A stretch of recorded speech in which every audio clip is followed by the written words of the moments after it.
You're listening to the Zetitic Newscast on the Zetitic News Network with your hosts, DaveDave and Xavier Diamant. Proceed by inquiry.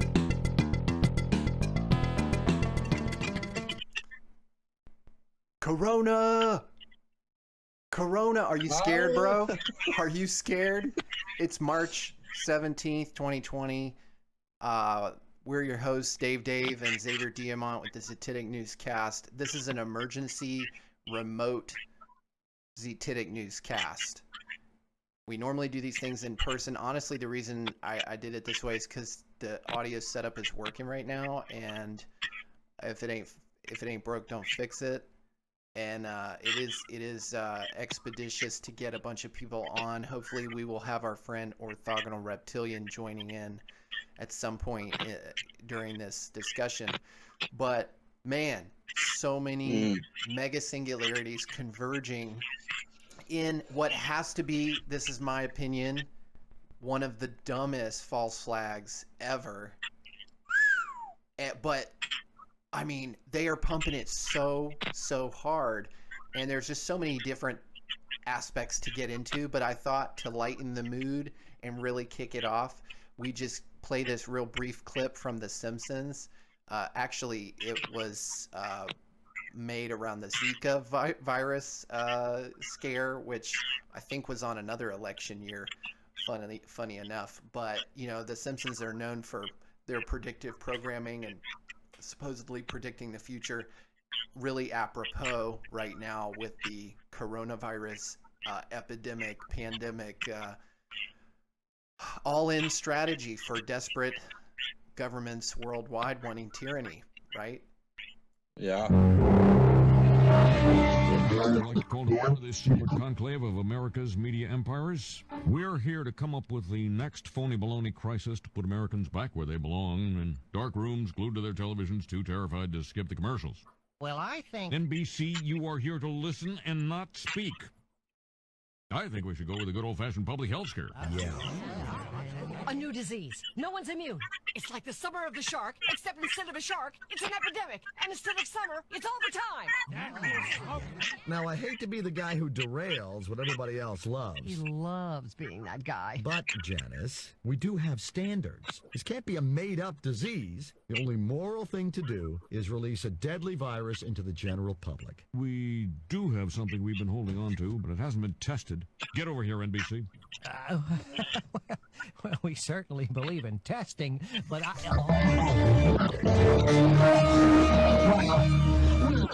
Oh, yeah! So, we've got our deadly disease. Now, we just have to blame it on something that's in every household, something that people are a little bit afraid of already. House cat flu is coming, people. The Center for Disease Disinformation predicts with some degree of probability that the house cat flu might spread in the following hypothetical outbreak pattern. So, petter beware, that warm body on your lap just might be ready to destroy your tender victuals.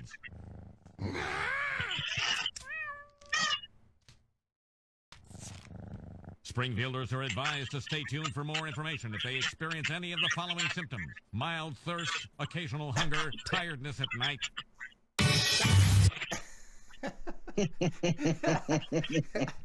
Oh, man.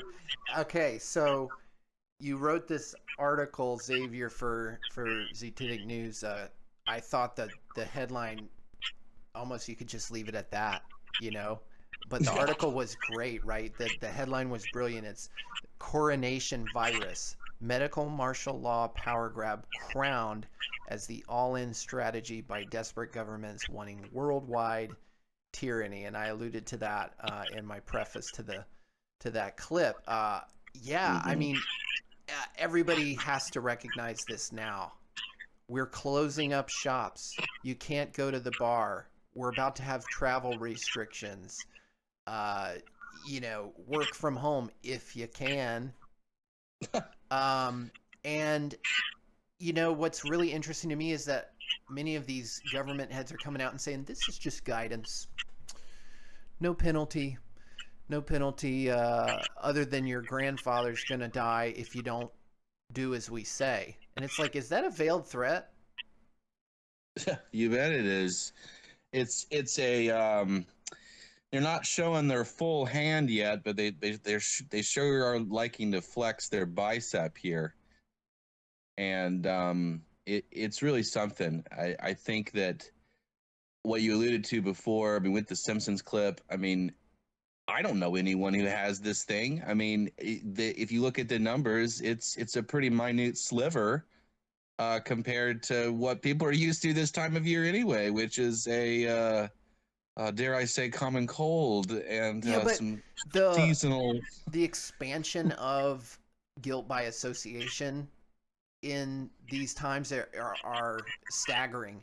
The exponential, because now, you know, people are being forced to quarantine based on, you know, multiple degrees of separation. If you're even exposed to somebody, because it's so contagious, right? That's the narrative.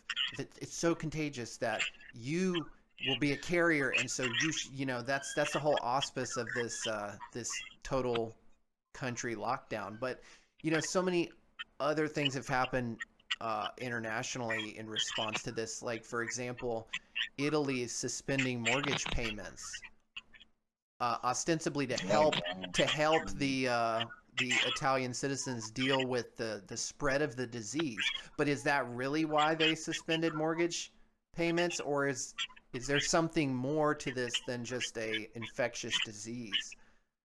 Oh, of course. I mean, I see it as kind of a fog of war sort of veiled pretext to roll out what ultimately is a technocratic reset over the entire quote unquote economy. I mean, if you know, it hasn't even really been a real economy for decades. I mean, it's been this extraordinary privilege, you know, stagflation, mega debt bubble, cliffonomics, pump and dump economics, and you know, they've been lying about the unemployment numbers for decades. They've been basically lying about just about everything, GDP, as far as I can tell. And all of a sudden, we're supposed to believe their full disclosure and managerial paternalism over this particular issue. I don't think so. It's a nice hat trick that they're trying to perform, where we're respecting American constitutional liberties. You know, we're not shutting down basic travel. You know, there's no penalty, but we're just gonna scare tactic all of the places you could utilize your freedom. Well, speaking of, I mean, even Alex Jones had to do an about face today. I was just listening to a brief part of his broadcast, and let's listen. The intro sort of summarizes, you know, what's going on between him and Trump, who, as everyone knows, have been, you know, pretty closely aligned over the last few years. We have drafted a lawsuit styled Alex Jones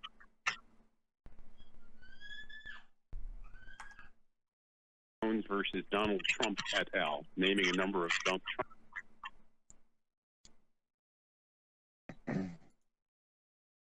Buffering, getting some throttling here. Well, I mean, when you get right down to it, you know, Trump was really not ever the guy who he was made out to be. I mean, he's the classic Bernaysian candidate. He's the epitome of the merger between the celebrity and political class. He's an actual actor. Right. And, you know, but, you know, so going back to the point here, Jones is basically threatening if interstate travel restrictions are implemented, he's going to sue in a district court, and if it is appealed, eventually take it all the way up to the Supreme Court. And if it's really the case that Alex is just now realizing that Trump isn't the guy that he said it was, you know, it's definitely disappointing for the Alex Jones fans out there, right? But Indeed. Hey, better late than never, recognizing, right, you know, what is true. So, right. you know, Alex does have substantial resources, and hopefully these travel restrictions aren't even attempted, but I just don't see that happening. It just seems like we're inexorably in a we've got just so much momentum, and it does seem to be a sudden momentum, like a very heavy acceleration in the coordination of this effort. But you and I know they've been planning this for many years. This is not really news. Yeah. No, and not at all. To Alex's credit, he's been talking about, not only bioweapons, but fake bioweapons for a long time. True. And their plans to release them and declare this, what you also point out in your article, medical martial law. And you point to the Corbett report. This was from years ago, I think all the way back in 2011. I think it might have been even earlier than that. It might have been 2008. Right. And you see so many Hollywood movies released between now and then, like we talked about with the Morgile last time, right? The Contagion. Yeah, exactly.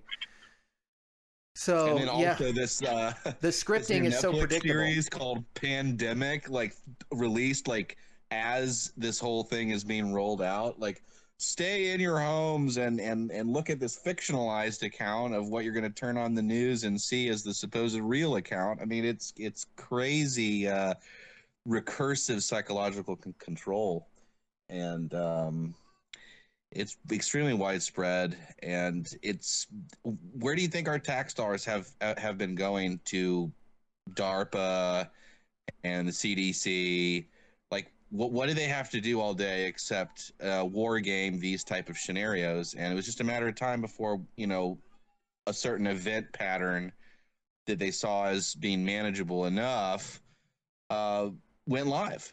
Yeah, and we called it at the beginning of the year, the convergence of so many singularities. And what's crazy is to see them synthesized all together in this panic epidemic. So many different system rollouts are being more openly beta tested. For example, look, not only if you can see this, Xavier, is this ABC News report casually reporting on Madrid police using drones to broadcast messages amid coronavirus outbreak, but on the YouTube channel is a advertisement from the CDC about, which you're supposed to believe is the end all be all truth about COVID-19 right below the video itself. So many other, if you're on social media, memes and whatnot being passed back and forth, which have been blurred out and censored and stated to be not factually correct posts, based on Instagram's third-party independent, auditing. All of this stuff is seemingly coming online right now all of a sudden, even though it hasn't been. It's incremental, but it's now within the public consciousness. Yeah, and I mean, it is quite the brazen bluff that they're engaging in, because what they're really doing is poking the bear with a paper tiger, and they're seeing how much the bear will cower. You're right, because with their paper tiger. Because they're talking about possibly locking down 300 and some million Americans in their house. All they can do is I mean, they might have some drones and some other advanced weaponry, but I mean, you're either going to kill us all or you're just not going to be able to control us. 365 million individuals, which is, as we've discussed before, probably a far less number than who actually reside in this geography. You're going to tell each one of them that they can't leave their house? What if they're just not afraid of getting the virus itself, if the virus is even real? Right. And that really is the big asterisk at this point. I mean, I wouldn't put it past them, of course, to release something that was made in a laboratory in a dense population like Wuhan, of course. But at the same time, the numbers seem to be like hyperbolized data that is really not out of the ordinary in any given year. Like if you were to trace any other coronavirus, because there's dozens of them, Right. And you were to combine that data set on an annual basis, it would basically look like the numbers we're seeing right now. But instead of it being honest and being like, oh, well, this is really not that out of the ordinary in terms of this particular assemblage of symptoms, they're calling it a novel, and they use the dash numerical sci-fi scare tactic of it being like an alien COVID-19. Right. It seems like a Borg protocol or something that everyone is just supposed to capitulate to. Resistance is futile. COVID-19. Well, what's also been amazing is to see Trump turn right toward the big pharma industries in the promotion of what is currently at best an experimental vaccine for the coronavirus. And I'm not even convinced yet, as you're saying about the numbers and basically the chartism. Chartism. That I would even feel enough risk to consider a vaccine for. And absolutely not. And yet Denmark has already passed a law enabling forced coronavirus vaccinations. And so, and then you tie that together with the multiple degree of separation, guilt by association trajectory we seem to be on. How long between now when they say no going to bars, no, flying on airplanes, no events over 10 people, do they say, if you decline to get the vaccination, you're going to be quarantined and eventually forced to get it? And then what the hell is in that? All your bodies belong to us. Resistance is futile. I mean, it's just a scare tactic. It's a way for them to say, look, we own every single aspect about your existence. We, the government, are indispensable to you comprehending what life could be like. And we're totally just tied to the hip and indispensable wherever you go, whatever you do, and you're going to follow our orders to a T, however we say, to whatever extent we deem fit, and you are our cattle. I mean, that's ultimately the message that they're trying to drive home. Do you think if they try to pull this card of mandatory vaccinations for coronavirus, that's the chip? Or do you think that's step one, step two is the chip? Because we know that's step one. I think that they're desperate. Vaccination, yeah, what they need is they need some sort of counterfeit or a manufactured chimera of consent in order to validate their sympathetic magic ritualism, essentially. So it's not as potent if people are forced and they know that it's a coercive measure. They want to coax and persuade and use backhanded rhetorical methods and hostile messaging to convince people to just capitulate. And it's pretty obvious from where I am that most people don't like this notion of the government saying it's our way or the highway. Yeah, either you capitulate. It's just they're poking the bear really hard here, and I don't think there's a whole lot of substance behind their demands. Well, and they don't have the personnel. Right. They have to kill us all, or they just don't have the psychological support anymore to get they still have some robots. You know, they have robots. They have, you know, Alphabet's you know, robot laboratory and other outfits. They still have some human androids who will do their bidding, but I don't think it's enough to like go knock on everybody's door. No, it does have to be a not. psychotronic, sociological sort of approach to. You have to convince people almost to imprison themselves, which is what we're seeing. But you know, the other aspect to this is maybe a positive one. People are now having to consider, you know, what it would mean if they had to stay home and they couldn't go to the grocery store and they have to spend time with their kids, you know, and also consider the dependencies of the public education system, because the government just snaps their finger and now your kid doesn't get the lunch that you paid for with property tax. You don't have the child care that you paid for with property tax. And so you got to deal with it, learning from home. Oh, by the way, you still have to pay property tax this month. But for your benefit, it's also for your benefit. But a lot of people don't feel like it's to their benefit. Of course not. They're not afraid of getting the virus.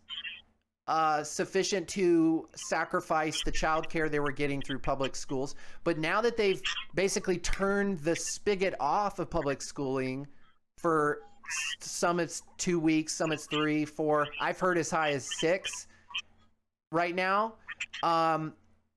When they come back, what kind of vaccinations are those kids going to have? That's absolutely true. I mean, I think that this is what I mean by poking the bear. Is they're trying to sort of inject to use a apropos term here, a mass psychology of just following suit for the greater good. It's this collectivist appeal to community and public health. And I mean, where have we heard this before?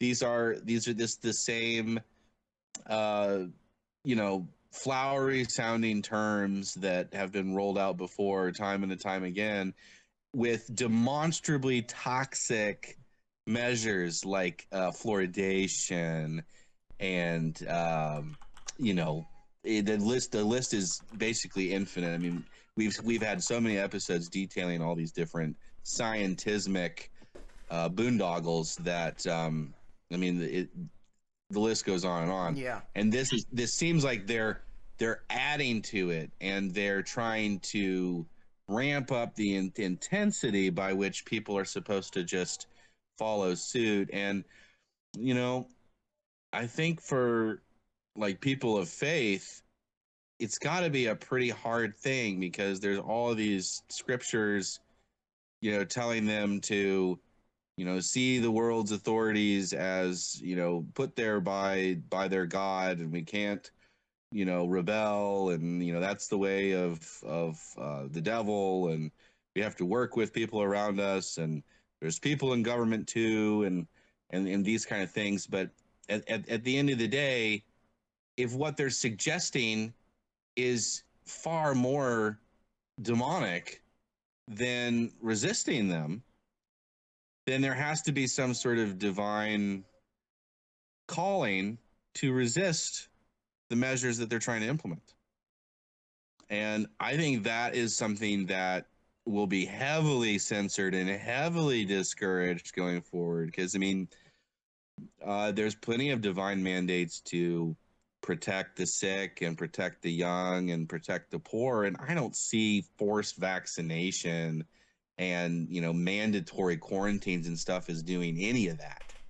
So at the end of the day, the government is trying to replace everyone's sense of God with themselves.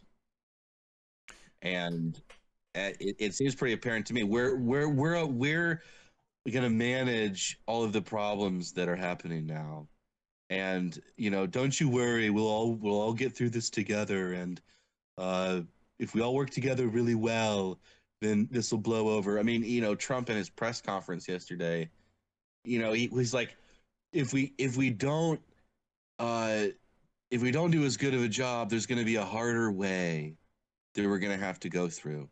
But if we do a really good job of self-quarantine and following orders, then we could weather this storm together. I mean, all of these paternalistic, condescending terms, as if people can't think or decide or organize together for their own mutual benefit. They have to outsource their sense of, positive response to a cadre of bureaucrats who have a track record of lying and deceiving everyone. Yeah, I mean, since their inception. He's assumed the role in this latest stunt of a clear FDA EPA puppet.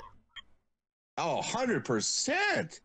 He's just following suit with the UN Agenda 21 faction that occupies all of those public health bureaus, and they're part of the intelligence community too. Absolutely, it's all the intelligence quote unquote community, and what it really is the neo-communist intelligence network is really what it is. Community is just a euphemism for communistic tactics, and whenever they use the word community, that's what should be a red flag for most people, right? That what they're trying to roll out are collective, absolutely authoritarian, totalitarian, communistic, confiscatory. How does any homeowners association talk about their organization? They call it a community, right? And police departments and the Army and the Navy talk about community all the time, but what are they really talking about? Yeah, they're talking about command and control paradigms. Right. A different COMM word. Mm-hmm. It's that's the linguistic spells that they cast upon us. Lesser word magic, exactly. Bet. It's all over the place. But what's been really stunning to me is the coordinated corporate, response to this. Ostensibly, it wasn't some planned contrivance, but was merely an organic response to this clearly natural mutation of disease, which our best minds are trying to figure out in bioweapons laboratory, by the way. And the central bank's subsequent response to the business, global business, environment, basically pulling back all of their labor. The Fed's 1.5 trillion loan injection explained. I wonder if the injection has some lesser word magic to do with the future. That's the predicting essentially what you're going to get as an injection, not only of monetary death, but a coronavirus vaccine too. But it's funny, the sub headline, it's not a stimulus. It's 1.5 trillion in loans that have to be paid back fast. God. Intraday bank loans, like 0 to 0.25% interest. And my credit card is like 17.9% interest. Right. I mean, is coronavirus a distraction, false flag for greater economic malfeasance, monetary recklessness? Oh, I think so. It could have been. I think it's psychological / biological warfare. It's the 21st century microbes instead of missiles.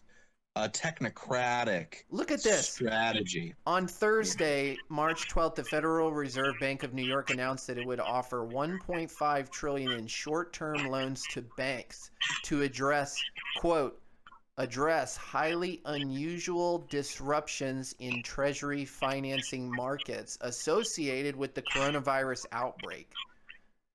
Treasury financing markets.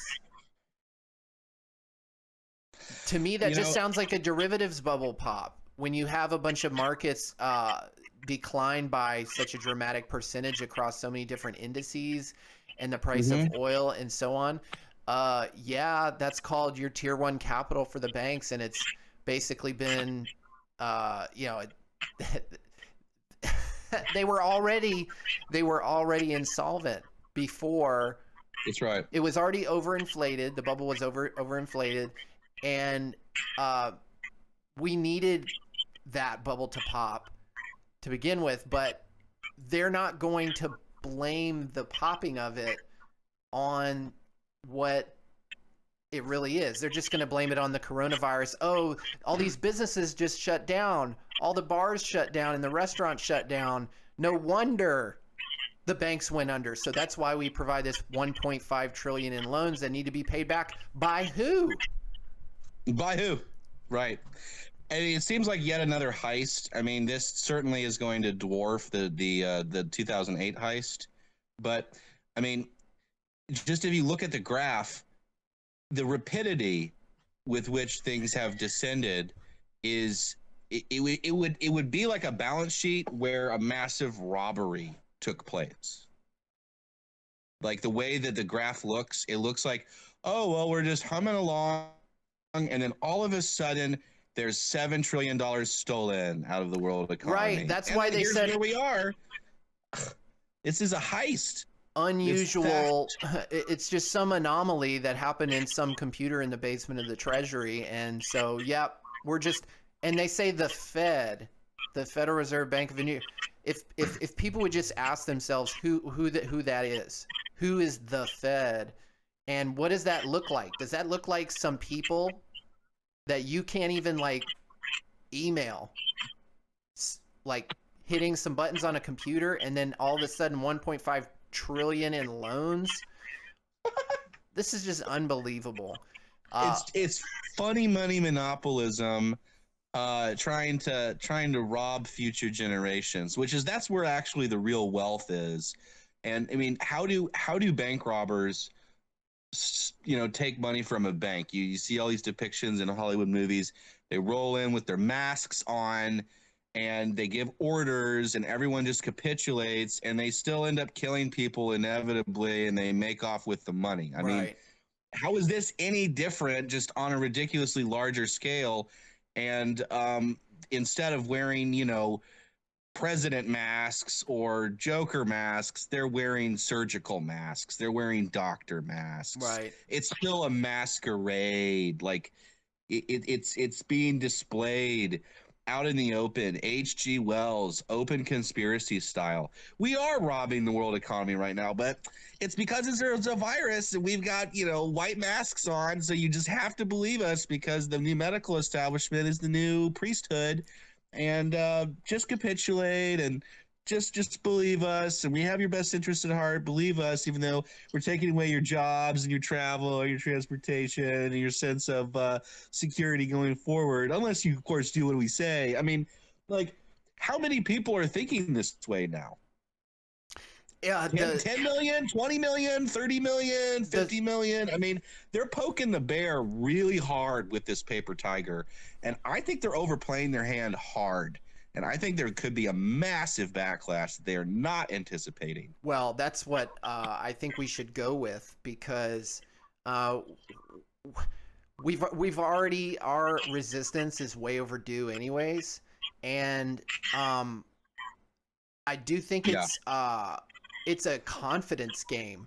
You see the unified rollout in the media and all of these very timid, weak government heads standing at the podium. This is their moment to shine, making their guidance recommendations, creating an environment of social browbeating and peer pressure to get you to basically stand down, and it is economic sabotage.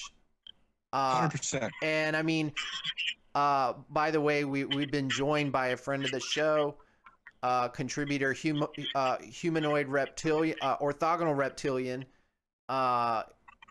who has, I think, been feeling the effects immediately of the economic sabotage because you're off work. They just closed bars here in the corporate state of North Carolina, and everybody seems to be complying with that so far, unless you got another report out there, Orthogonal. Yeah, if I may phase in, pardon my tardiness, but I was making accommodations for my recent lack of employment. I have effectively lost my job in the restaurant industry as of 5 p.m. today. Mm-hmm. But it was necessary to stop by the ABC stores. This is They're well always stocked, pretty upbeat in there. as I understand. And I was listening for about 5 minutes, and Xavier, the one bank robbing depiction I would make exception to is, I believe it was the Sleepover Bandits or Bandits with Bruce Willis and Billy Bob Thornton, where they would only rob Federal Reserve banks. And they were very polite and nice about it, and would stay over at the night before. Oh, that is an interesting depiction there. I haven't seen that movie in years. I saw it, whatever that was, probably 8 or 9 years ago.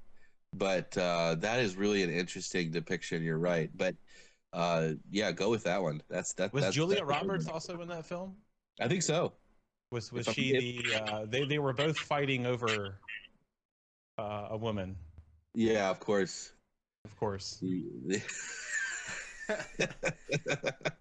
No, that's a good example there of the polite robbery. And this is kind of like a hybrid of that a little bit. It's kind of like, oh well, we saw this coming and we're just doing the best we can, and it's all for the greater good. And, if we do a really good job of following orders, maybe this will blow over. I mean, it seems like heist terms, seems like hostage terms to me. It is. I honestly didn't predict something like this happening. And I am unaware of, what you all may have discussed previously in the program, but I'm getting themes of economic theft and theft of industry, certainly reappropriation of wealth on massive, unprecedented scales. And, before it's all over with, we will all have a different relationship, understanding or misunderstanding of what we think money is.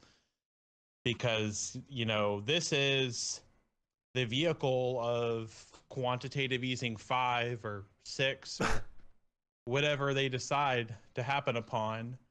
It's really interesting. At the tail end of last year, the Fed bought billions and billions of dollars in rehypothecated toxic assets that's just been snowballing since 2008. You have people on the metals and trading commissions at JP Morgan Chase under RICO statutes. I believe that's Bix Weir's channel was covering that extensively. Next thing you know, you got Jamie Dimon, that reptile himself, on Trump's right or left-hand man, whichever way you want to say. And they bring interest rates down to 0 on the Ides of March,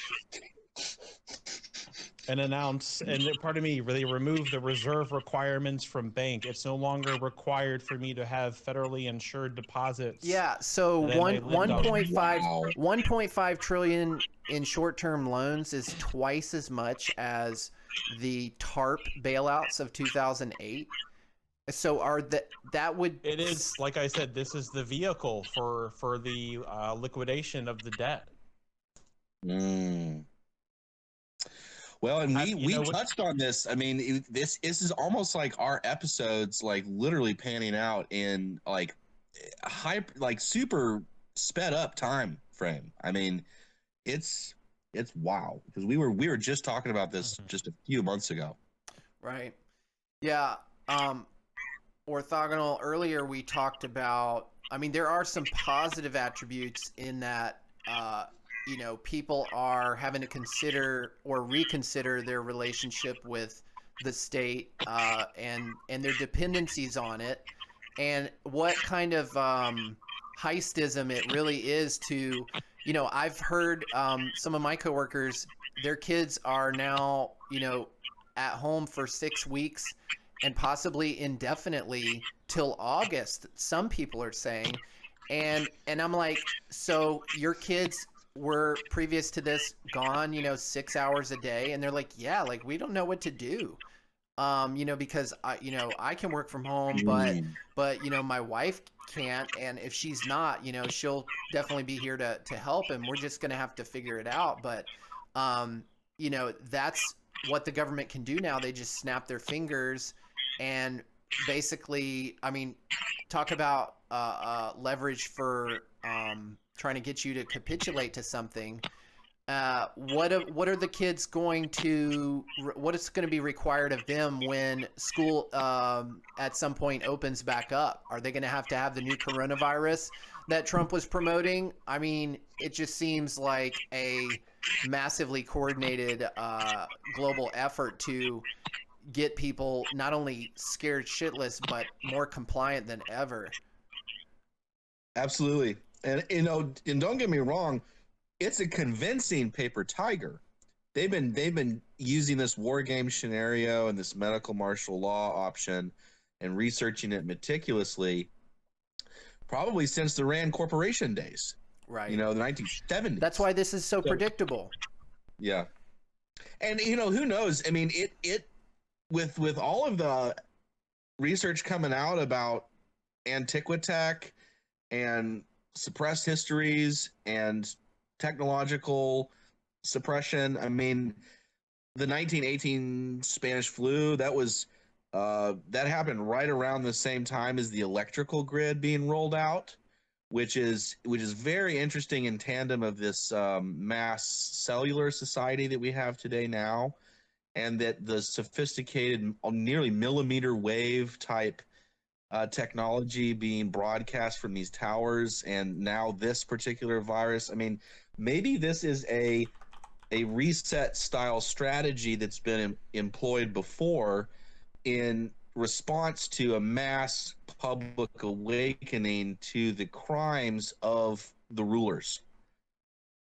Well, this is a thing that they roll out, and I don't know if it'll work this time. Yeah, I don't know, because there's still just a lot of people who don't want to live behind a screen, and that is what they are steering us toward. And for the flat earthers, or the spirits who would want to explore the edges of this plane, those who subscribe to geocentrism, correct. Yes. Those who are topographical planate phenomenologists, folks who are already feel confined by state roads and having. Well, Dave, you made the comment to me the other day when we were having a discussion that we have essentially been quarantined for ages. Right. Absolutely. As a species from exploration. Yeah, absolutely. Not only, exploration, but just our history, our disconnection with, the real history of civilization and society. Definitely. Oh, that's a really illustrative point there, because quarantine, we've already been in quarantine. You're right. That's absolutely true. We've been in a mass quarantine historically, economically, ideologically, spiritually, linguistically. That's absolutely right. And it's like we've had enough of that, which is why we're waking up to that, and they're trying to impose it on an even more minute scale.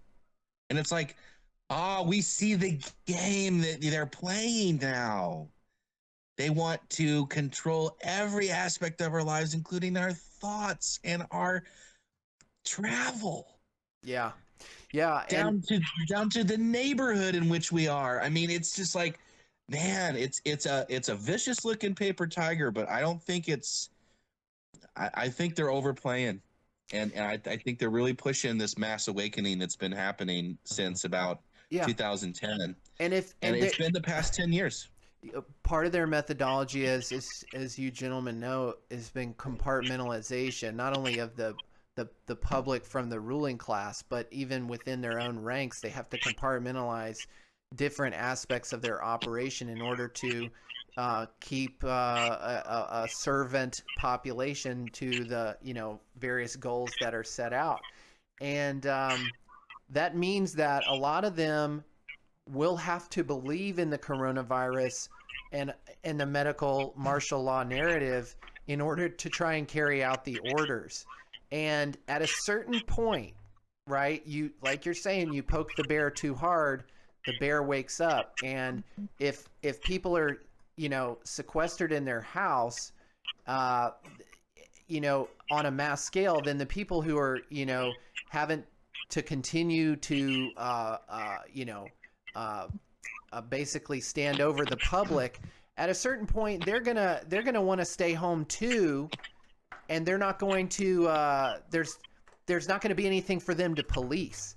And so when that happens and people get notices from the government, their automated system, when the money system dies and people are having to resort to growing stuff in their garden, which I know a lot of people are talking about that now who weren't talking about it 2 weeks ago. Big time. When we have a new reality like that, I think you're right. The compliance factor will be gone, and it is the sign of a dying, desperate, lion to really lash out and make one last swipe, right? And I think that might be what we're seeing here.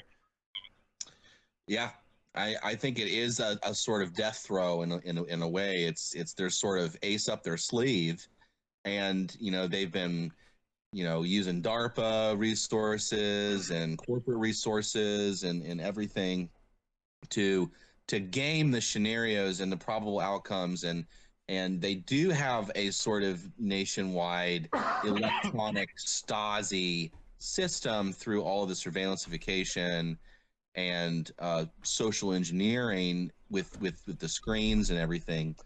I think though that there might be a pretty significant pushback against the screens.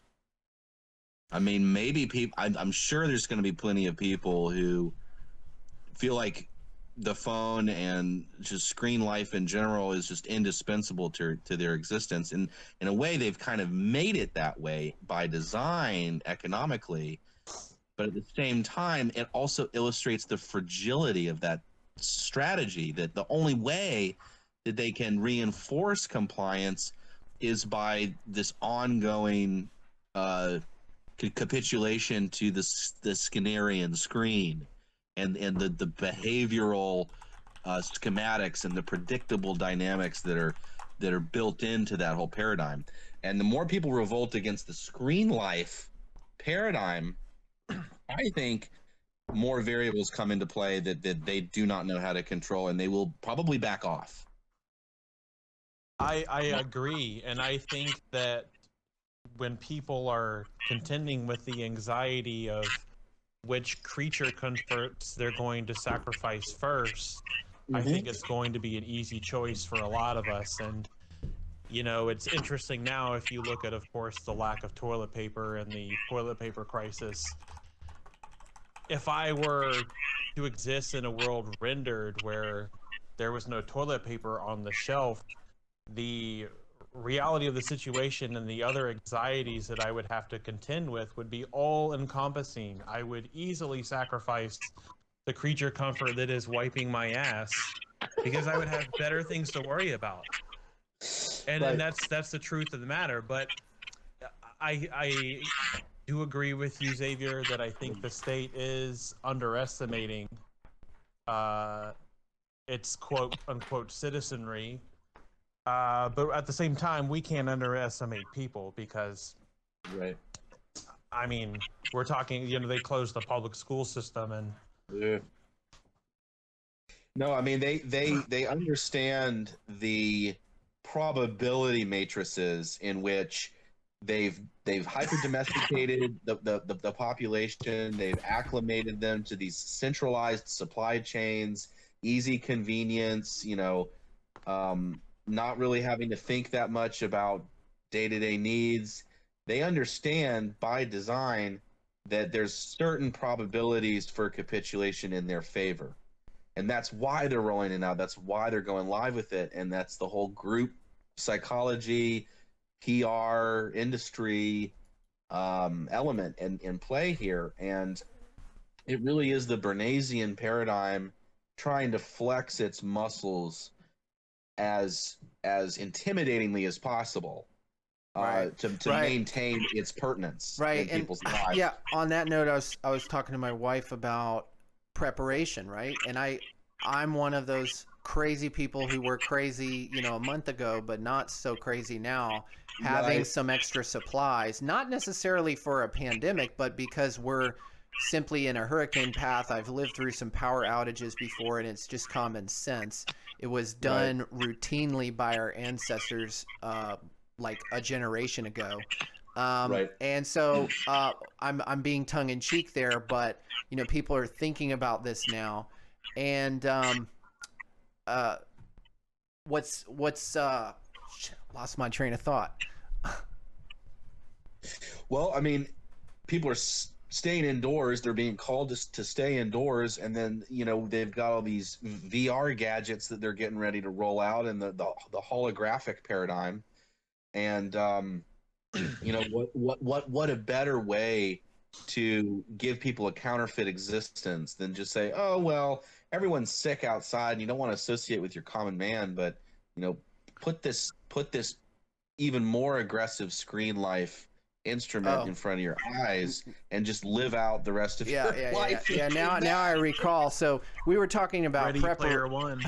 We were talking about preparation, and we were concerned. She was concerned about the basics, right? And I was like, I think we're pretty good. We might want to get this and that.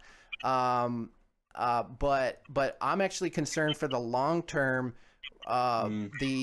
If we look at this from a problem reaction solution formula, this is the problem is the disease, right? The coronavirus. The reaction is what we're seeing by businesses, banks, and this and that. What is the solution that they're going to present to us? And that's what I'm concerned with. So as far as like the incrementalism of that, right? I'm already seeing insurance companies say, for example, we're going to pay for COVID-19 testing for free if you qualify. That's step one. Step two is we're providing free testing for all of your employees. Step three is all of your employees, it's mandatory to get tested to work here.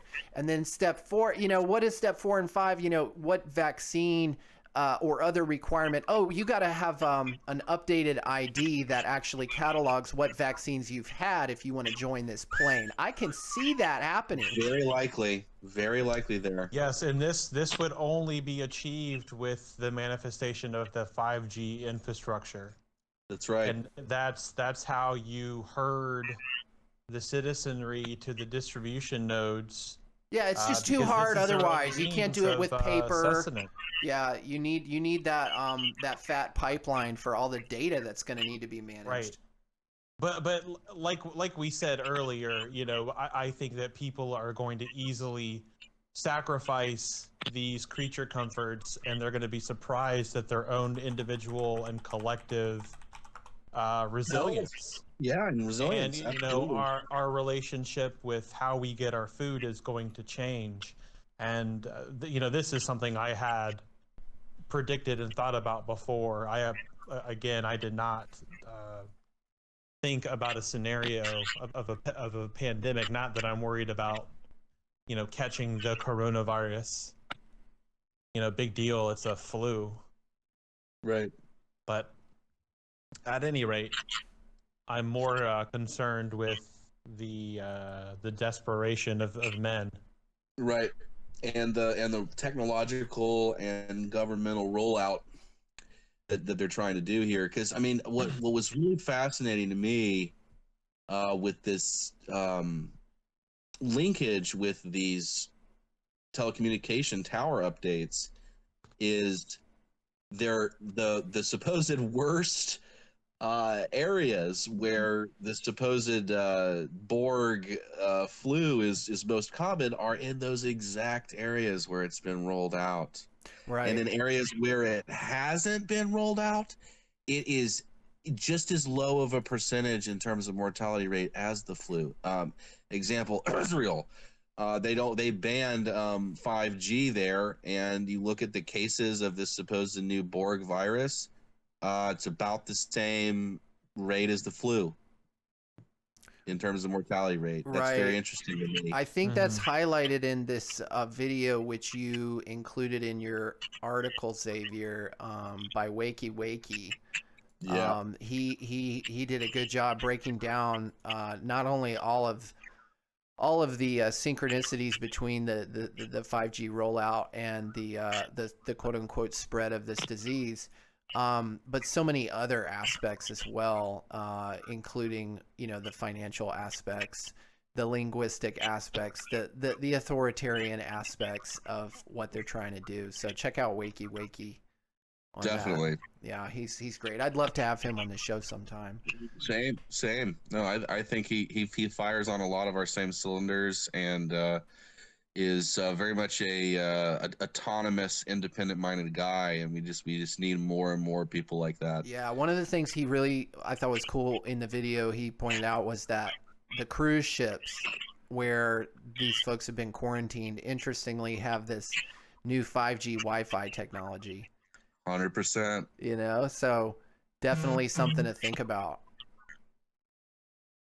Oh yeah, I mean, in the list of symptoms that have been reported for people in close proximity to those technologies is runs the entire biophysical gamut of the kind of symptoms that are being right, but then then you go pee in a cup, whether it's a requirement or voluntarily. As a quote layman, you can't prove that something is in there or not in there. Really? Do you have the means to do that? But they're going to send it off to the lab, and then they're going to make a claim about it. Right. How do they verify that? You know, do they pull up an image of it that they saw under a microscope, or what? How does that work exactly to prove the test? Because if the symptoms of it are synonymous with, like, literally probably hundreds of other afflictions, you know, in this scenario we're talking about of mandatory vaccinations and quarantine and house arrest, essentially, you should have some recourse as far as the testing goes. And I think there are already some tests out there, and they're not only not testing in many areas, but they're also, you know, of dubious, you know, veracity, these tests. Yeah. And that's the thing about this whole 15 days to slow the spread. Well, if you don't have a way of verifying who has it when and where, how do you know you're slowing anything, let alone what is it that you're actually slowing? I mean, what you're slowing down is people's ability to provide for themselves, and you're slowing down their, you know, understanding of what's going on. And they do this right before a major election in the United States, as well as many other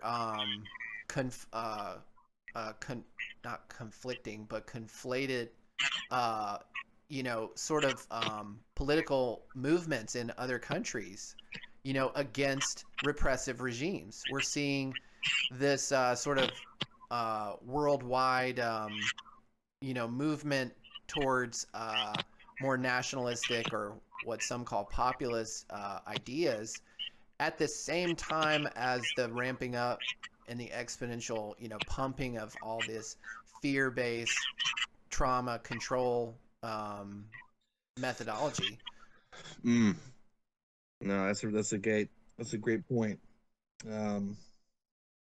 Yeah, I think that there's a tendency for people to, just like Dostoevsky outlines in a lot of his work, is to flee to whoever's going to provide the quickest solution to return to normal. Don't give me freedom, give me bread. And that's their entire gambit right now. That's the modus operandi. Yeah, take away the bread, and then you have them. And that's what I was saying earlier about the public schools. The dependency on that. People are really appreciating that now. Glorified welfare and daycare centers. Absolutely. 100%. And they're also propaganda centers, and they're abuse centers as well. I mean, the rate of government employee abuse of children in public schools is higher than any other sort of seedy context that you might be afraid of. But I'm sure schools are never used as picking grounds for child trafficking. That is just too far. Of course not. No, I'm not saying that. Mm-hmm. Yeah, it's going to be interesting, and I find myself saying this a lot, that when you really need something, when you really thought you depended on the state, it suddenly isn't as big as it said it was. It isn't as big as you thought it was, and at the end of the day, it's just you and some other person reading some letters and some codes, and are you going to be on the current? Are you going to be a conduit for this? And I think we're going to arrive at that juncture. A lot of people are. Yes, but especially within the Truth Awakening actual communal context is, so be it.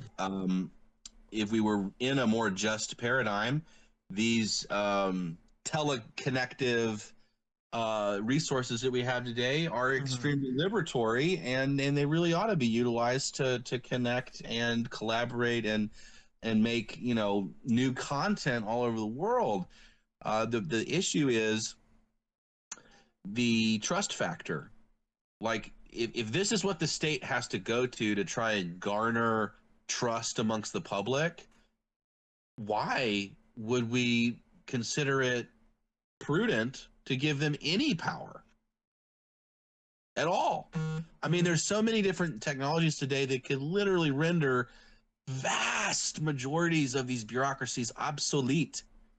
We have basically a telepathic technological paradigm today that allows us to communicate across vast distances and make decisions based on data tallies. I mean, blockchain and direct democratic sortition style governance is here, and they are threatened to the T about it. That their whole rigmarole and their compartmentalization and their hyper bureaucratization over governance is in incredible peril right now, and that's why they're trying to push this envelope, because they know that the trend is towards decentralization. They know that the era of centralized command and control schematics are weakening, and this is their paper tiger that they're rolling out to try and force everyone to keep their apparatus around. Yeah, well, they're canceling voting in some places, and so now they're going to roll out an alternative. You just vote from home, which they would have never done before. They would have never agreed to, one of my favorite headlines. I don't know if it was CNN. It might as well have been, but it was, we should continue to ban audiences from the debates. In other words, there's going to be no feedback. That's of course what this was of course just pretty well expected with the banning of all the Coliseum events and all the contests and tribal virtue signalings of all the teams and communities. Something that I like to do whenever I'm reading is every time I see the word community, I just replace it with tribe. And It's very, very much the case. Yeah, tribalism is. I mean, they're a tribe. You know, they steal public resources. Mhm. You know, to tax is to destroy, and that's their tribe. You know, they Right. use occult thespian techniques to convince people of all kinds of things, and you know, I'm deceptive. glad you used that word thespian, and it is the Hunger Games upon Yes. us. You know, it's Yeah. the districts, the It's called a zip competition of code, the guys. districts. It's called a zip code.